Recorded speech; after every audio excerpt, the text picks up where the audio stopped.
Et nous sommes de retour au plateau pour la suite de cette émission. Nous abordons notre deuxième sujet, Mali, Burkina, Guinée, vers la fin des transitions. C'est notre interrogation. Les transitions dans ces pays doivent prendre fin au cours de cette année 2024 ou en début 2025.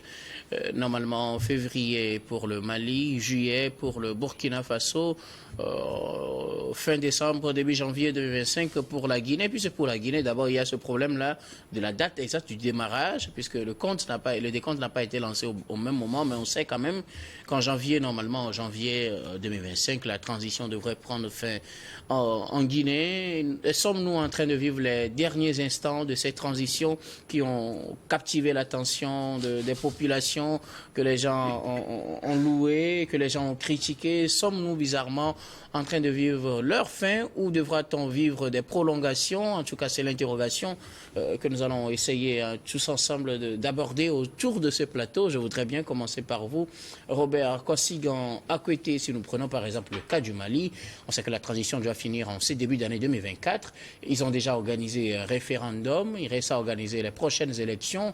Mais la question principale qui a conduit les militaires au pouvoir, c'est la question de la sécurité. Elle n'est pas totalement réglée. Faut-il pour autant laisser le pouvoir en respectant le calendrier sur lequel on s'est été mis d'accord avec la CEDEAO, ou faudrait-il continuer à sécuriser le pays jusqu'à abstention totale, d'une sécurité totale pour le pays avant de quitter le pouvoir? C'est la grande interrogation.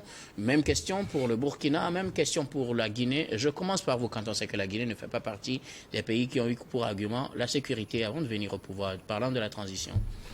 Je pense que non, il n'y aura pas une fin de transition en 2024 pour du moins le Mali et le Burkina Faso, parce que si vous suivez les deux pays là,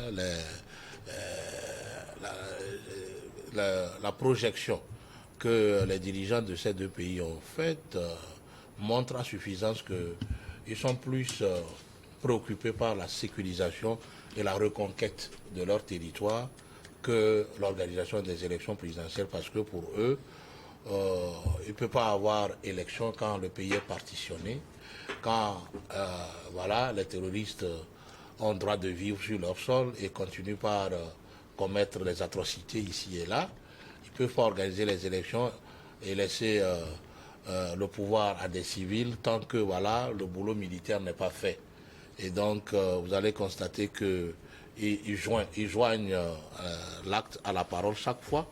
La fois dernière, le Mali a encore acquis un nombre important de matériel militaire en faveur des FAMA, ne serait-ce que pour alors accentuer la lutte contre les terroristes.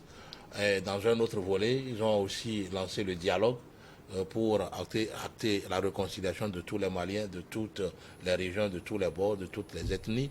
Alors, quand vous voyez tout ça, ça voudrait dire que les élections présidentielles sont à venir, mais pas en cette année 2024, parce que voilà, ils ont beaucoup de projections. Ils pensent même à s'organiser, c'est-à-dire les trois pays sahéliens, à s'organiser en un ensemble pour alors mettre des instruments et des mécanismes qui puissent leur permettre d'avoir suffisamment de moyens pour lutter contre le terrorisme. Alors, quand on met tout ça ensemble, moi, je ne vois pas de sitôt le départ de ces dirigeants au pouvoir, parce que leur départ doit être acté par l'organisation de l'élection présidentielle. C'est vrai qu'il y a eu référendum au Mali pour la loi mère, la Constitution, elle est déjà votée, même si il y a une certaine frange politique qui ne se reconnaissent pas dans cette Constitution-là. La démocratie permet ça. Maintenant, quand on prend le Burkina, le chantier ouvert actuellement, c'est la lutte contre la corruption et la lutte contre les terroristes. Et je ne vois pas... Et Traoré a eu à le dire, hein, que pour le moment, il est plus intéressé par la reconquête du territoire burkinabé et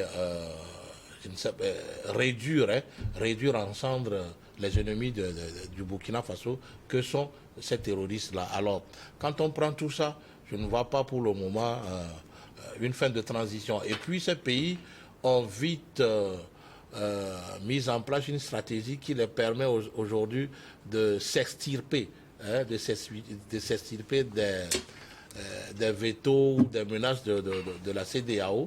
Vous comprenez? Et donc la CEDEAO ne peut plus aller en maître en ces pays-là, d'autant plus qu'aujourd'hui, ils luttent pour leur autonomie, surtout les plans autonomie militaire, autonomie financière et tout. Avant, ils étaient sous contrôle total de la CEDEAO. Aujourd'hui, ils sont peut-être prêts voilà, à quitter la CEDEAO si voilà, il doit y avoir menace ou sanction encore. Et donc, moi, je dis la CEDEAO a comme patate chaude dans la main aujourd'hui le problème de ces trois transitions. Merci beaucoup à vous, mais vous n'avez pas parlé du cas de la Guinée. Non, le cas de la Guinée est différent parce que vous avez, depuis le début, on ne connaît pas quand est-ce qu'il faut mettre le chronomètre. Je ne sais pas si c'est quand Boni Yahi a commencé par aller en Guinée qu'il faudrait mettre le top pour le chronomètre ou pas. Chacun a son calendrier, c'est vrai, mais on sait que ça doit finir début 2025. Mais vous savez, entre-temps, Patrice Talon devrait aller en Guinée. Oui, je crois en Guinée surtout, pour alors rencontrer les maîtres du lieu pour discuter. Yahi Boni. Non, il y avait la CEDEAO aussi qui a demandé à Patrice Talon, entre-temps, d'y aller. Mais quand l'événement le coup d'État du Niger a survenu, et donc il n'a pas pu alors effectuer ce déplacement. Aujourd'hui, je pense que le chronomètre en Guinée aussi est en roue libre. Est en roue libre. Bon, on ne sait pas quand est-ce qu'il faut remettre tout ça en chantier.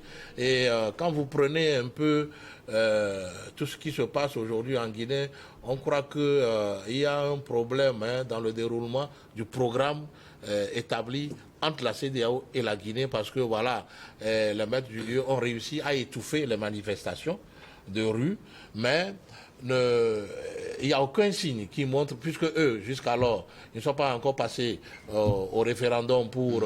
ils n'ont même pas fini par écrire leur constitution pour peut-être dresser un calendrier qui pourrait les amener au référendum. Ils ont encore pratiquement un an. C'est-à-dire beaucoup de choses restent en Guinée. Et donc, quand on met tout ça ensemble, les trois pays ne sont pas encore prêts à aller aux élections présidentielles. Et donc, il y a encore un peu de temps pour ces trois régimes à faire, voilà, à rester à la tête de leur pays et à conduire les affaires courantes en attendant que, voilà, par leur volonté, la volonté de leur peuple, ils puissent aller aux élections parce qu'aujourd'hui, ils sont devenus carrément des mauvais élèves, des élèves récalcitrants face aux injonctions de la CEDEAO.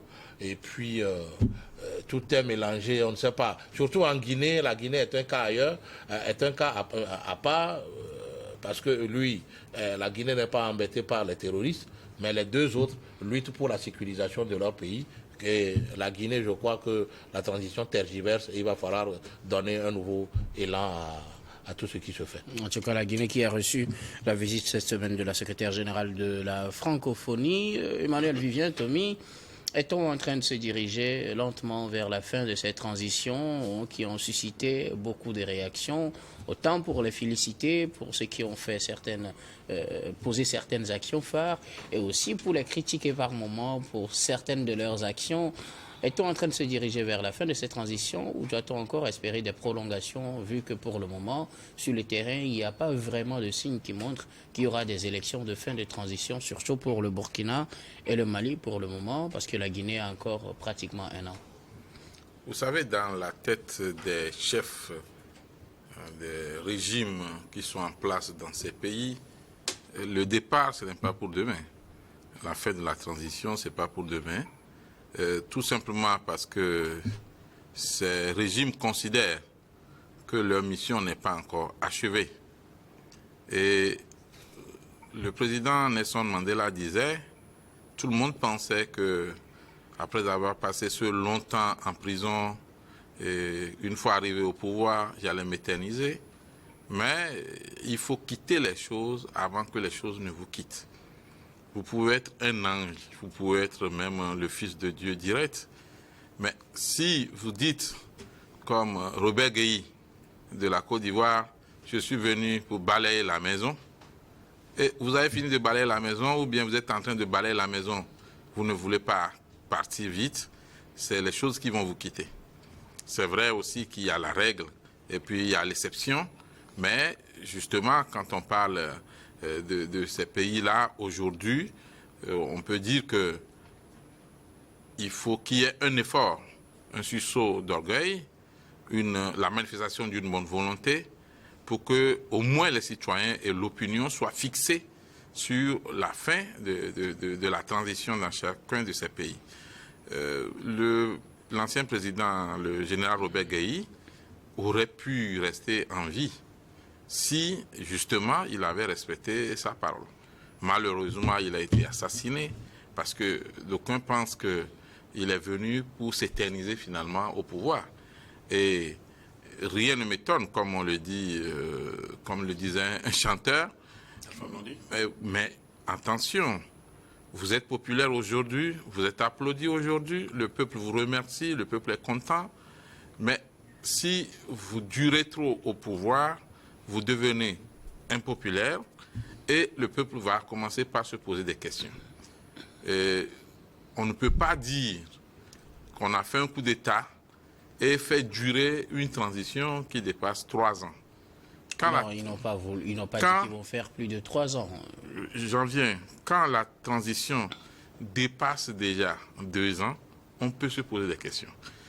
Quand il n'y a pas de date fixe pour l'organisation des élections, on peut se poser des questions.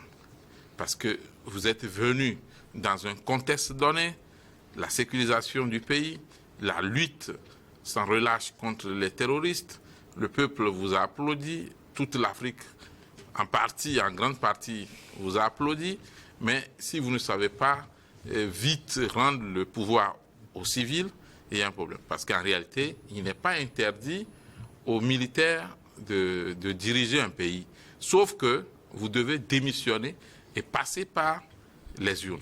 Si tant est que ceux qui sont au pouvoir aujourd'hui dans ces pays qui ont connu les coups d'État sont rassurés qu'ils pouvaient gagner les élections, il faut organiser les élections justement. Il faut voir au cours d'un dialogue la possibilité pour vous qui avez fait le coup d'État de participer aussi à ces scrutins. Et si vous remportez la victoire, ben, le peuple là, ils reviennent pour un mandat de 5 ans, là, comme c'est clair dans ces pays. J'ai entendu une déclaration de certains jeunes qui disent qu'il faut même leur laisser le temps. Si c'est 5 ans ou 10 ans, ils peuvent rester.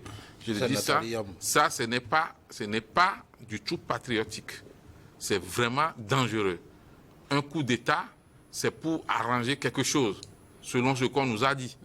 Mais si on fait un coup d'État et on demande que l'auteur ou les auteurs des coups d'État fassent 10 ans, ça veut dire que l'Afrique est en train de retourner au soleil des coups d'État et c'est dommage. Maintenant, ce que vous proposez, c'est qu'ils démissionnent, qu'ils reviennent en tant que civils. Si tant que... pour briguer maintenant un mandat, s'ils sont vraiment populaires et puis ils vont continuer. S'ils sont vraiment populaires et s'ils aiment vraiment leur pays. Et ils sont populaires, ça se voit. Oui, bon, on va voir ça par les unes.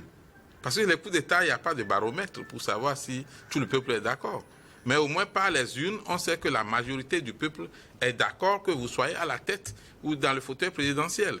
Donc aujourd'hui, il appartient à Assimi Goïta, à Ibrahim Traoré, aux autres de Doumbouya de montrer leur bonne volonté, d'abord en donnant un calendrier très clair, en rassurant les acteurs politiques, l'opinion nationale, l'opinion internationale sur ce qui va se passer et en manifestant cette volonté de ne plus briguer un mandat, puisque celui qui est venu balayer la maison n'est pas obligé de s'asseoir dans le fauteuil. Il veut que les choses se passent bien. Il est là pour libérer le peuple, comme on le dit. Si on vient, on balaye, on libère et puis on s'installe définitivement, on a comme l'impression qu'on veut plutôt changer les règles. Or, la succession à la tête de nos pays devrait passer surtout par les scrutins, par les élections. Mais si on transforme les choses, je pense que ce serait dommage pour l'Afrique.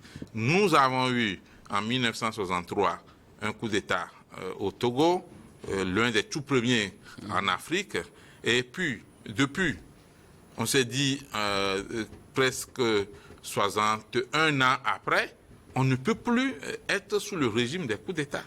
Mais si on pense que c'est une exception, et c'est ce que dit justement la majorité, surtout la jeunesse africaine, ou une grande partie de la jeunesse africaine, si on pense que c'est une exception, l'exception ne peut pas être longue ou généralisée. L'exception, c'est pour un cas précis et après, on passe à autre chose.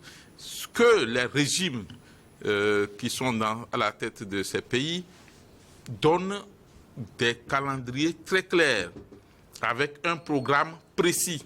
Et après, maintenant, on va effectivement en aviser, parce que jusque-là, il y a un flou, et c'est plutôt les discours qu'on entend à gauche et à droite qui tendent à faire croire que, ben voilà, ils sont les messies, ils sont Dieu, et donc il n'y a pas à les changer, c'est les seuls capables de gérer le pays. Le rôle d'un militaire, c'est d'abord de protéger la nation, de protéger le territoire, de protéger les personnes et les biens. Mais si un militaire veut faire la politique, il est un citoyen comme les autres, il enlève juste ses treillis, il démissionne donc de l'armée et il revient pour se présenter aux élections. Mais quand on sait qu'aujourd'hui, l'urgence, c'est la sécurité, est-ce qu'on ne peut pas quand même accepter qu'il y a un cas exceptionnel et donc une situation exceptionnelle, des mesures exceptionnelles pour leur permettre de continuer à sécuriser le pays d'abord? De toute façon, les civils, ils ne vont pas aller sur les champs de bataille, sauf s'il y en a qui sont volontaires pour y aller. Et donc, les militaires peuvent servir autrement le pays. Vous savez, tous ceux qui sont les chefs de junte aujourd'hui, les chefs, les poutistes, demain, s'ils rentrent bien dans l'histoire, le peuple va les honorer. Mais s'ils ne rentrent pas bien dans l'histoire, ils risquent de partir comme quelqu'un qui est passé par la brousse et qui a pris un hélicoptère pour atterrir dans un autre pays. Parce que le peuple, comme le dirait quelqu'un, n'est pas dupe. Il vous regarde, il vous observe, il se dit « Ah, il est venu pour m'aider ». Mais si tu es venu pour aider, quand tu as fini d'aider, il faut savoir partir. Merci le beaucoup, plus important, Robert. c'est de savoir quitter les choses avant que les choses ne vous quittent. Merci beaucoup, aujourd'hui, Emmanuel Vivien. il faut fixer un calendrier clair. Merci. Alors, Robert Kossigan, côté... bon, d'abord, vous, pasteur, oui. Pasteur, j'ai failli vous oublier. Pasteur, voilà, l'année, normalement, de la fin des transitions, fin de transition pour le Burkina, fin de transition pour le Mali, et déjà début de l'année prochaine, fin de transition pour la Guinée. Sommes-nous en train de vivre les derniers instants de ces régimes ou devra-t-on nous préparer à assister à des matchs de prolongation puisque le travail pour lequel ils sont venus, du moins pour le Burkina et le Mali, n'est pas encore terminé? Alors, je voudrais d'abord regarder le cas du Mali et du Burkina, qui sont confrontés au terrorisme. Et je crois que la mission des dirigeants actuels de ces pays, c'était de finir avec le terrorisme, c'était d'acquérir totalement l'intégrité territoriale de ces deux pays. Et donc, la mission n'est pas encore accomplie, même s'il n'y a pas un baromètre aujourd'hui pour mesurer le taux de satisfaction des populations de ces pays. On sait quand même que beaucoup de localités ont été reprises par les armées régulières de ces pays. Et donc, c'est avec les populations qui ont intégré, qui sont de retour dans ces pays, ce qui est une note de satisfaction très importante. Alors, dans les deux pays où j'ajoute aussi le troisième, la Guinée, pour dire qu'on a déjà eu des élections, on a eu plusieurs élections dans ces pays pour élire démocratiquement ce que nous appelons des dirigeants démocratiques. On a vu la fin. On a vu comment les gens se sont érigés en monarques pour un troisième mandat, notamment pour le président guinéen, ce que ça a donné. Donc c'est ça d'ailleurs qui a fait venir le colonel Doumbouya au pouvoir en Guinée. Alors quand vous prenez le Mali et le Burkina avaient déjà donné un calendrier électoral. Mais chemin faisant, aujourd'hui, on se rend compte que des parties de leur territoire sont encore dans les mains des terroristes. Et je ne pense pas qu'ils ne vont pas quitter le pouvoir à une mission qui est à démittente, qui est la queue de poisson, donc qui est à la queue de poisson. Donc il faut aller jusqu'au bout pour que les territoires soient totalement acquis, totalement recouvrés, pour qu'on puisse aller à des élections. Alors donc je pense fondamentalement aujourd'hui que le problème des élections est tout à fait à recaler pour permettre à ces pays d'acquérir une certaine souveraineté. C'est vrai quand même qu'en Aide Congo, on est allé aux élections avec des départements, des régions qui n'ont pas connu d'élections. Oui. Mais ce n'est pas quand même une manche. Est-ce que les populations de ces pays ne sont pas des citoyens? Vous prenez en Ukraine aujourd'hui où on devait organiser les élections depuis. Puisque le mandat de comment vous l'appelez, Zelensky est déjà expiré à terme. Mais compte tenu de situations conflictuelles, pendant qu'il n'y a pas d'élection, personne n'en parle. On n'en parle même pas du tout. On n'en parle pas de ce qui se passe en Ukraine. Bon, ce n'est pas un exemple à donner, s'il faut le dire. Mais je pense qu'aujourd'hui, les Burkinabés et les Maliens sont préoccupés par l'intégrité territoriale de leur pays. Et donc, c'est ce qui va être fait. La Guinée n'a pas encore donné un calendrier, il n'y a même pas eu de la constitution, il n'y a pas eu de référendum. Il n'y a pas eu de référendum en Guinée. C'est pas obligé qu'on ait forcément un référendum. Voilà, la constitution, c'est vrai. Pour une nouvelle constitution. Pour une nouvelle constitution. On juge que la constitution on peut rétablir l'ancienne constitution et aller aux élections, ce qui n'est pas encore fait. Mais quand vous prenez le Tchad avait déjà, au Tchad, il y avait déjà un calendrier. Mais on a vu qu'il y a une prolongation. Donc, 18 mois fois 2. Et c'est ça maintenant qui se passe au Tchad. On viendra d'ailleurs sur la question du Tchad dans notre et apparemment aussi, là, personne, on ne dit rien. Puisque le Tchad n'est pas contrôlé par la CEDEAO, on n'est pas membre de la CEDEAO, il n'a pas pris d'engagement avec la CEDEAO. Nous parlons des pays qui ont pris l'engagement avec la CEDEAO. Et ils ont prolongé à l'issue d'un dialogue. Est-ce qu'il ne faut pas aussi peut-être penser à un scénario comme ça dans ces pays si on pense qu'on va pas quitter? Aujourd'hui, le Burkina et le Mali sont dans leur droit de prolonger. Et de le dire. Autant le dire clairement, peut-être organiser aussi des assises pour prolonger. Et naturellement, au Mali, il y a une assise qui va être organisée prochainement pour la réconciliation. Je crois que... Parmi les sujets énumérés, on n'a pas parlé de la durée de la transition, malheureusement. Assimi Goïta peut donner une date indication. On peut donner une indication par rapport à l'organisation des élections. Mais aujourd'hui, je crois qu'il faut aller doucement par rapport aux élections. C'est vrai quand même que c'est ça qui est le baromètre démocratique. Mais je crois que les démocratiquement élus nous ont déjà donné beaucoup d'exemples. Mais là, je ne reconnais pas le pasteur. Hein. Beaucoup d'exemples. Je ne reconnais pas. Beaucoup d'exemples de ce pays. Il faut une fois de bon. Pour le moment, il faut une fois de bon finir avec les actions terroristes et organiser les élections. Donc faut-il écarter le processus électoral finalement? Personne n'écarte le processus électoral. Personne ne l'écarte. Alors, que proposez-vous concrètement? Je voudrais que ce soit clair. Tout ce que je dis, je crois qu'il revient à ces dirigeants de voir la mission pour laquelle ils sont venus au pouvoir, de voir à quel niveau ils sont à 90, ils sont à 80%, il leur reste 20%. Donc 20% là, ils imaginent un peu, dans un an, nous allons terminer le travail. Nous allons assainir le pays et reconquérir la souveraineté. Et nous alors qu'ils fassent de nouvelles déclarations par rapport... Il leur revient de dire, moi je ne fais qu'une analyse. C'est le peuple qui est souverain. Il revient au peuple seul de décider s'il faut qu'il reste ou pas. Il faut qu'il donne la parole au peuple. Aujourd'hui même, vous avez dit quelque chose tout à l'heure. Est-ce que c'est possible encore qu'il se présente à ces élections? La charte de la transition est là. Donc il faut s'en référer. Et il faut s'en référer pour voir ce que la charte... En tout cas, dans ces deux pays, ils n'ont pas cette autorisation-là, normalement. Ce que la charte dit. Bon, donc pour la Guinée, je crois que pour la Guinée, on doit faire vite parce que la Guinée n'a pas de difficulté. Il n'y a pas de difficulté pour organiser les élections en Guinée. Parce qu'il n'y a pas de problème d'insécurité. Il n'y a pas de difficulté liée à la sécurité. Liée à la sécurité. Il n'y a pas de problème de terrorisme. Donc, je crois qu'en Guinée, on peut aller facilement. Ce n'est pas les mêmes recettes que les deux autres pays qui ont toujours des partis dans les mains des terroristes. Donc, sincèrement, il faut qu'ils quand même rassurent leurs concitoyens. Il faut qu'ils rassurent leur pays respectif. Alors, je vais récapituler rapidement et dites-moi ce que vous pensez.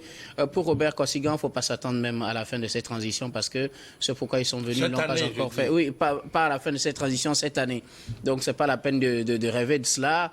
Pour Emmanuel Vivien Tomi, il faut qu'ils organisent des assises pour nous décider peut-être s'ils vont prolonger. Et maintenant, vous dites quoi? Les deux pays, Burkina et Mali, ils font déjà beaucoup de merveilles avec...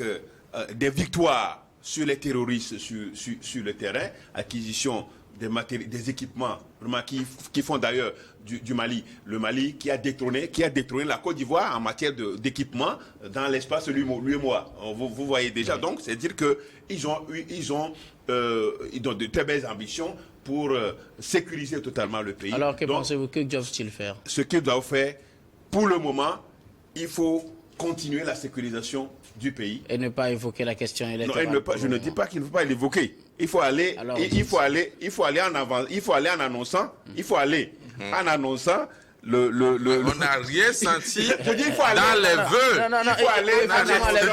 Il faut aller en annonçant les dates des élections dès que possible. Dès que possible. Oui, Robert Kantigan, vous savez, ce qui a amené les coups d'État, pour moi, c'est surtout le non-respect des textes. Vous savez, tout ce que nous traitons aujourd'hui comme, ou les accusations que nous portons contre les régimes démocratiques déchus, c'est le non-respect des textes. Alors, si, entre-temps, il y a eu dialogue national qui a dégagé un chronogramme alors pour mettre fin à la transition, à date échue, si les acteurs ou si les autorités qui sont au pouvoir constatent que voilà, ils sont limités dans le temps, je pense qu'ils doivent retourner voir le peuple pour lui dire, ok, voilà, les réalités du terrain. Vous avez dit ceci, voilà, mais les réalités sont autres. Cela donc on ne pourra pas. Et il ne faudrait pas que ces autorités se laissent alors tromper, hein, qu'elles ne se laissent pas tromper par les activistes panafricains qui leur donnent carte blanche de faire le nombre d'années qu'il faut. Parce que vous savez, quand ramasser devient trop aisé, se baisser devient difficile. À longueur de temps, ils seront vomis par la population. Il ne faut pas qu'ils écoutent alors ces panafricanistes là qui luttent que pour leur ventre, hein, la plupart. Les activistes, pas les panafricains, les activistes. Alors, et mon ventre. Non, moi j'ai dit les activistes. Vous êtes activiste aussi, ça je ne voulais. Voilà. Ça je ne sais pas. J'ai dit les activistes. Rapidement. Alors moi j'ai dit, il faudrait qu'ils alors respectent eux les engagements qu'ils ont pris, qu'ils respectent les textes. Et quand voilà, tout ça là sera respecté, je pense que le peuple sera toujours derrière eux. Merci beaucoup. À vous. Oui, juste pour dire que le pouvoir est un virus. Et donc, les régimes qui ont fait le coup d'État doivent faire attention pour ne pas trop jouir des délices du pouvoir. Sinon, ils seront vomis plus tard par la même population qui les a applaudis pour avoir accepté de venir les aider. Vous êtes venus pour balayer la maison, comme le disait Robert Gueye, partez après avoir balayé. Pour le moment, les peuples là en question, malheureusement, ils n'ont pas encore fini de balayer la maison. Les peuples en question ils sont intéressés par ce qui se fait, oui, effectivement. Mais ils n'ont pas encore fini aussi de balayer la maison. Il faut qu'ils donnent un calendrier clair. On donne les balais à quelqu'un d'autre. Non, il faut qu'ils donnent un calendrier clair et précisé qu'ils vont partir. Parce que quand on prend le cas du Burkina Faso, par exemple, Damiba avait dit pratiquement les mêmes choses que Traoré a essayé de renchérir. Aujourd'hui, Damiba, même à Traoré, ce que Traoré est en train de faire. Quand Damiba avait fait le coup d'État, il avait dit les mêmes choses avant que Traoré ne prenne. Mais Traoré aussi a essayé de renchérir. Le calendrier électoral, dès que Merci beaucoup. Nous allons marquer la pause pour le journal, puis on revient juste après pour la suite de cette émission.